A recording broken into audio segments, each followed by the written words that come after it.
Every year, we hear about the next big thing in smartphones: better screens, better cameras, faster performance. But the real question is, are these changes truly groundbreaking, or just marketing tricks to make you spend more?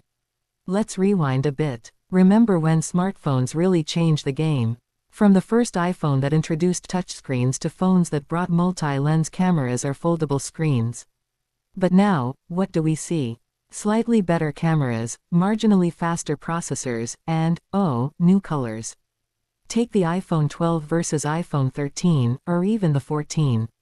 The improvements: mostly tweaks. Battery life: a few extra hours. Camera: a little more refined, but not revolutionary. The processor: sure, a bit faster, but how much faster do we need it to be for everyday tasks? Now, let's talk about marketing.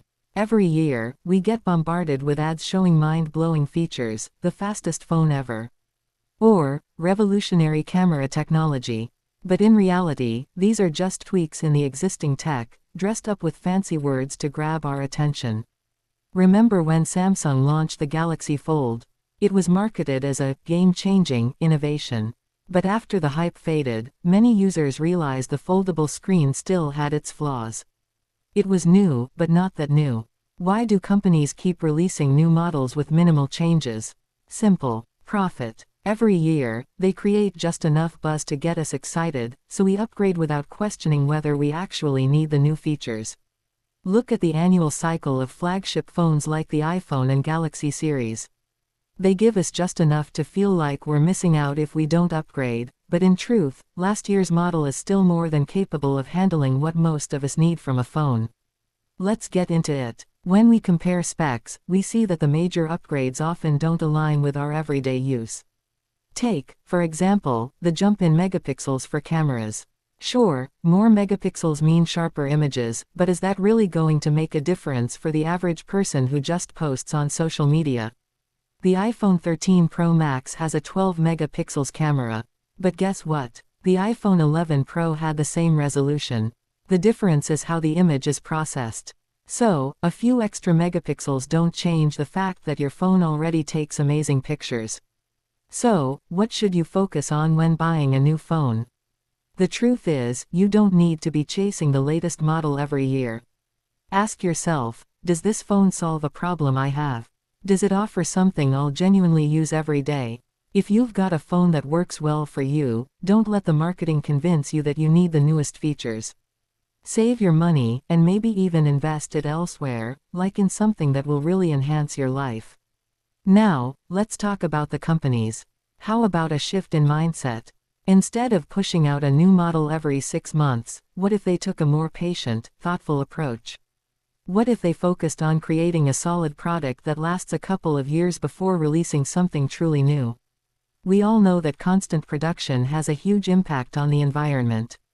Every new release means more raw materials, more energy consumption, and a higher carbon footprint. And as new phones hit the market, what happens to the older models?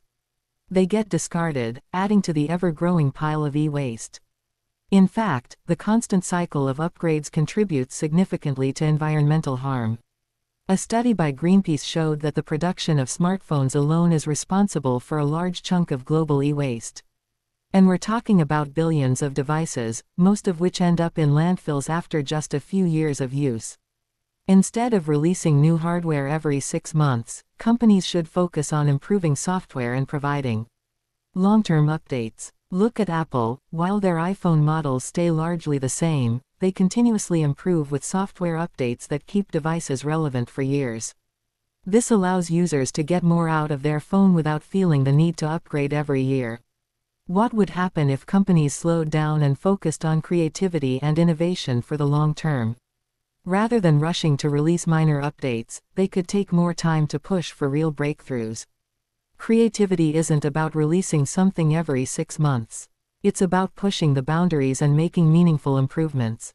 Look at the development of electric cars. Companies didn't rush to release a new model every 6 months. They took time, invested in the technology, and now we're seeing impressive innovations. If smartphone companies took a similar approach, we could see real creative breakthroughs, not just incremental changes. Slowing down the release cycle doesn't just benefit the environment, it benefits companies too. With fewer releases, companies can reduce production costs, decrease environmental impact, and build stronger customer loyalty. A phone that is built to last and consistently updated with software improvements will keep users happy for years. So, what's the takeaway here? Companies need to shift their mindset. A model every 2 to 3 years, with a focus on software updates and creativity, is a much more sustainable and customer-friendly approach than pushing out products that offer marginal performance increases every 6 months. If they did this, not only would we have less e-waste and a more sustainable future, but we'd also see more meaningful innovation. And that's the kind of progress we all want to see. Let me know your thoughts in the comments. Do you think it's time for the tech industry to slow down? If you liked this video, make sure to like, share, and subscribe for more honest insights into the world of tech.